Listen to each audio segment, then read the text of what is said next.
진실 공방입니다. 서로 얘기하는 게 좀 달라요.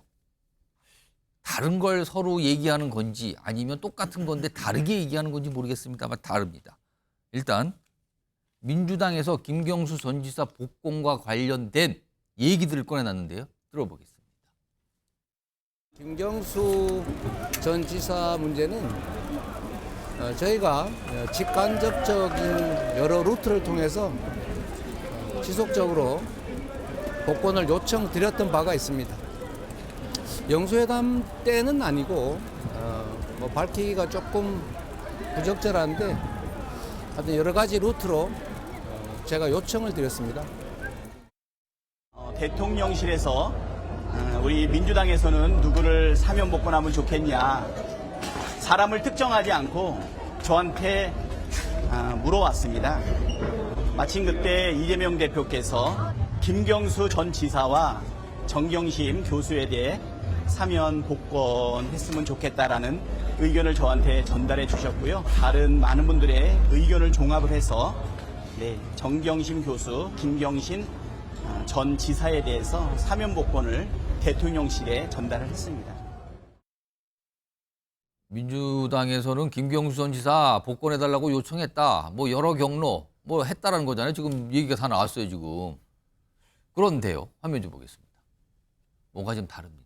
여기 이재명 대표 아까 이재명 전 대표 아까 얘기 들어봤죠? 직간접적 여러 루트를 통해서 복권 요청했다. 그리고 박찬대 원내대표 역시 본인이 그렇게 했다. 근데 대통령실 고위 관계자는 이에 대해서 직접 요청한 적 없습니다. 지금 뭔 소리 하는 겁니까 지금. 심사 막판에 민주당에서 요청이 있었지만 그게 진정으로 원하는 건지 의구심이 들 정도라서 요청 아닌 걸로 생각했어요. 약간 이런 취지네요 지금요. 달라요 뭐가. 뭐 어떻게 된 겁니까 이게. 우선 정기남 교수님. 뭐 이거 진실공방처럼 비춰지는데 이건 좀 차치하고요. 지금 민주당에서는 최근 며칠 동안 보면은 김경수 전 지사 복권 우리가 요청했어요. 여러 차례 요청했어요. 기회가 될 때마다 했어요. 여러 루트로 했어요. 누누이 강조를 합니다. 이거 왜 그런 겁니까? 뭘 의식하고 있는 겁니까 지금? 그러니까 이재명 대표 입장에서는 이런 거죠. 지금 사실상 전 대표인데 다시 이번 전당대회를 통해서 다시 재선 대표에 등극하게 됩니다. 사실상 뭐 된 거라고 사실상 된 봐야죠. 거는 돼 있죠. 예. 근데 결국은 이재명 대표 이기 체제가 되는데 이재명 대표 입장에서는 자, 이게 친문이라고 하는 친노의 상징성이 높은 김경수 지사의 사면 복권 문제에 대해서 이재명 대표는 누누이 사면 복권을 요청했다. 그걸 통해서 의도하는 것은 결국 진정성의 문제죠. 야권 지도자로서의 진정성을 보여줄 수 있는 하나의 예. 계기로 보는 것이고요. 두 번째, 우리 당내의 계파 갈등이라고 하는 것은 여지 자체를 없애버리겠다. 그리고 나는 당의 포용과 통합을 위해서 마지막까지 노력했다. 라고 하는 것을 저는 분명히 해주는 계기로 보고 있다. 누가 얘기하는 것처럼 뭐 김경수 전 지사가 당에 들어오면 뭐 경쟁자가 되니까 그거를 싹을 자르기 위해서 뭐겠다 이런 거 없다 이걸 강조하는 겁니까? 제가 볼 때는 호사가들의 얘기고요. 예. 이미 지금 당내 질서는 우리가 언론에서 얘기하듯이 이재명 일극치들하게 해도 과언이 아닐 정도고 김경수 지사가 대선 후보로서의 가능성이 있을지 모르겠지만 현실적 가능성이라고 하는 측면은 대단히 아직은 미지수다. 그렇다면 결국 이재명 대표는 어떻게 하면 당을 일사불란하게 이끌고 갈 수 있을 것이냐. 자, 그런데 문제는 사면 복권은 윤석열 대통령의 권한이란 말이에요. 집권 여당의 권한이란 말이에요. 예. 여기에 대해서 내일 당장 국회의를 통해서 사면 복권이 될지 또 정략적으로라도 복권을 시켜줄지 예. 잘 모르겠습니다만 이재명 대표는 앞단에 있어서의 다양한 어떤 사실관계를 놓고 요청을 했니 안 했니라는 논란이 있을지 모르겠지만 어찌됐든 이재명 대표는 사면 여부와 상관없이 예. 처음부터 일관되게 복권을 요청했고 이것은 당의 통합을 추진해야 될 리더로서 당연한 역할이라고 하는 것을 저는 과시하는 데 목적이 있어 보입니다. 김천호 교수님. 네. 그러니까 민주당에서는 우리 진정성 있게 여러 차례 기회가 될 때마다 여러 루트로 요청했습니다라는 걸 강조해요. 뭔가 지금 정기남 교수님의 해석대로 뭔가 진정성을 강조하려는 것 같은데 아까도 봤지만 대통령실 관계자는 진정성에 의심이 들더라. 최근에 뭐 얘기했습니다. 그게 진짜인지 모르겠고 이재명 대표가 직접 요청한 적도 없습니다라고 얘기합니다. 이거 뭡니까? 무슨 상황인 겁니까? 이게? 이재명 대표가 이 김경수 전 지사가 이 복권 대상에 포함됐다는 거 볼 때요. 그 반응을 보면 알거든요. 그때 뭐 국민의힘에서는 바로 여야 협치 카드로 평가를 했고요. 초기엔 그렇게 딱 나왔었어요. 그다음에 친문계 우리 고민정 의원 같은 경우에도 그 부분을 환영한다는 입장을 바로 그렇습니다. 보였거든요. 그런데 이재명 대표는 뜸을 들였거든요. 대신에 이른바 친명계 의원들 중에 일부는 이거 뭐 지금 왜입니까? 떨떠름한데요. 약간 이런 반응이 있어요. 야권 분열이다, 야권 분열 공작이다 이런 평가를 내렸거든요. 아마 제 생각할 때는 이재명 대표 입장에서 볼 때는 이 부분을 탐탁하지 않게 여긴 것 같아요. 그러니까 나름대로 굉장히 정치 의도가 있는 걸로 봐서는 아마 이재명 대표가 진심으로 김경수 전 지사의 복권을 원했다 또는 지속적으로 직접적으로 요청했다 하는 부분은 맞지 않는 궁색한 변명으로 좀 보이고요. 두 번째는 본인이 이재명 대표가 김경수 전 지사의 복권에서 저렇게 열심히 뛸 필요가 전혀 없거든요. 왜냐하면 문재인 정부 5년 내내 가장 정치적으로 당내에서 핍박받은 사람이 이재명 대표입니다. 예. 그때 보면 해경공 홍신이 연이어가지고 그때 보면 굉장히 여러 부분으로 그때 우리 친문계들로부터 어떤 정치적 핍박을 받았거든요. 그렇기 때문에 본인이 적극적으로 나서서 김경수 전 지사의 어떤 복권을 요구했다, 요청했다 이런 부분들은 좀 맞지가 않은데 왜 그럼 저런 얘기를 하냐면 제가 볼 때 지금은 이제 주류였다가 비주류로 전락한 어떤 친문계를 껴안아야 되는 어떤 연임에 성공했을 때 어떤 당 대표로서의 예. 어떤 화합하고 포용한 이미지를 보여야 되고 아마 그런 부분에서 굉장히 좀 정치적 수사를 드린 게 아닌가. 그래서 본인이 직접적으로 요청한 적도 없고 간접적으로 요청한 적이 없지만 어쨌든 박찬대 원내대표에는 어쨌든 진짜로 원하는 건지 가짜로 원하는 건지 모르지만 나름대로 그 부분은 아마 박찬대 원내대표를 통해서 얘기한 부분이 있지 않나. 그래서 저는 이 부분은 아마 이재명 대표가 평소에 잘하는 것처럼 그냥 척한 게 아닐까. 일하는 척, 그다음에 박근혜 전 대통령 존경하는 척, 이번에도 복권을 희망하는 척 한 게 아닌가 이렇게 보입니다. 이 사안과 관련해서 오늘 박지원 의원이 뭔가 귀를 잡는 얘기를 이른바 영수회담 때 상황에 대해 설명을 합니다. 들어보겠습니다. 저도 해달라고 한 것으로 그때 당시부터 알고 있었습니다. 예. 영수회담을 할 때 예. 소위 이재명 대표의 경쟁자는 하지 않겠다라고 예. 하면서 김경수 지사는 복권하지 않겠다라고 얘기를 했을 때 예. 이재명 대표께서 경쟁자는 많으면 많을수록 좋다 이렇게 답변함으로써 사실상 그분들의 제의를 거부한 것입니다. 박용훈 부의장. 네. 이건 무슨 말입니까? 이건 또.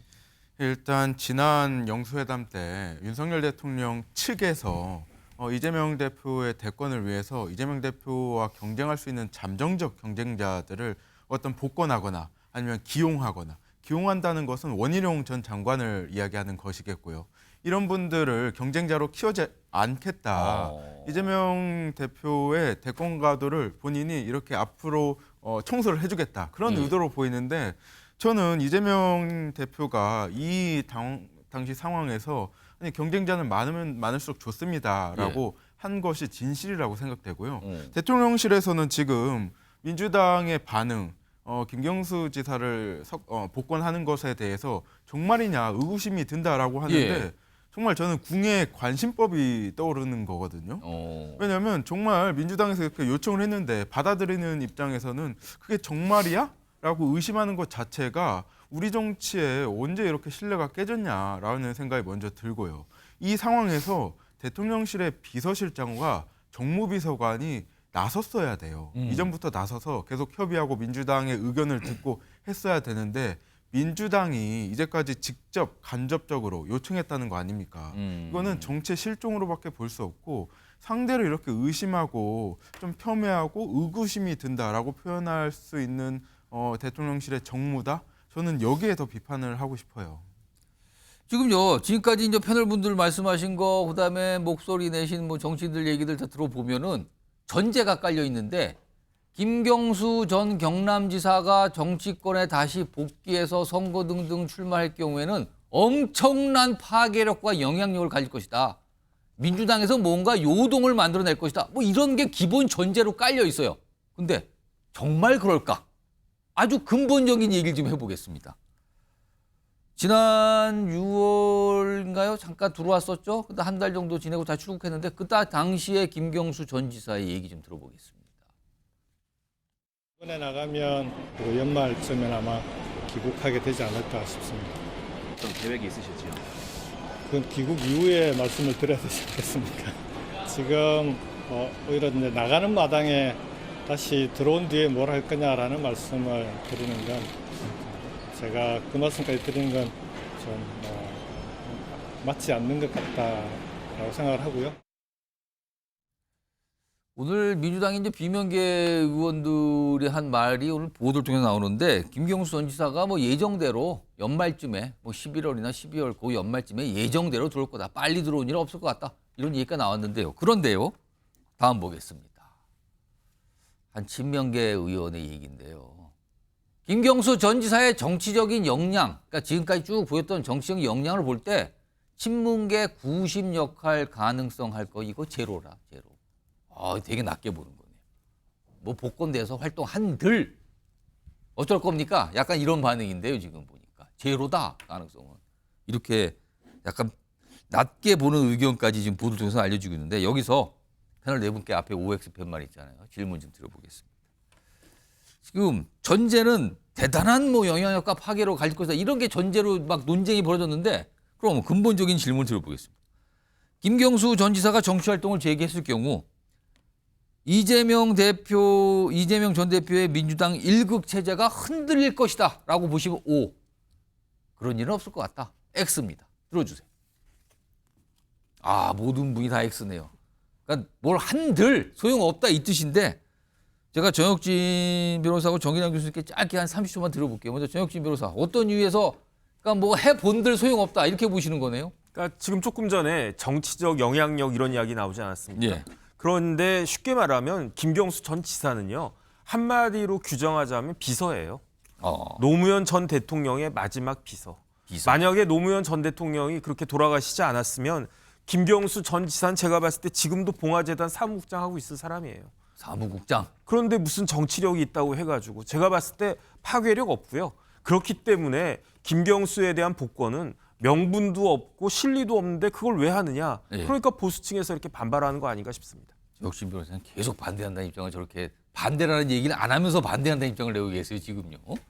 그다음에 정기남 교수님 역시 뭐 별다른 파괴력, 영향력 없을 것 같다 이런 뜻이네요. 저는 뭐 조심스럽지만 파괴력이 없을 걸로 전망해 볼 수 있겠습니다. 우선은 이른바 비명계 또는 뭐 친문계의 구심이 완전히 무너져 내린 상태다. 거기서 지금 여기 김경수 전 지사가 움직일 수 있는 그런 공간이 만들어지기 어려운 환경이라는 걸 말씀드리고 싶고요. 두 번째는 김경수 전 지사는 과거 생전의 DJ가 아니다. 소위 DJ는 생전에 영국 체류하다가 국내에 진입하면서 예. 일약 다시 야권의 리더로 부상하는데 그 정도의 상징성과 이를테면 야권의 대선 후보로서의 스토리가 있느냐라고 하는 부분에서는 대단히 부족한 상황이다. 그런 속에서 김경수 지사의 정치적 활로는 대단히 뭐 이렇게 밝지 않다라고 말씀드리고 싶습니다. 다른 두 분도 모두 X인데 혹시 다른 의견, 다른 이유로 X 드신 분 계세요? 저는 X를 들었는데요. 저는 네. 그렇게 생각해요.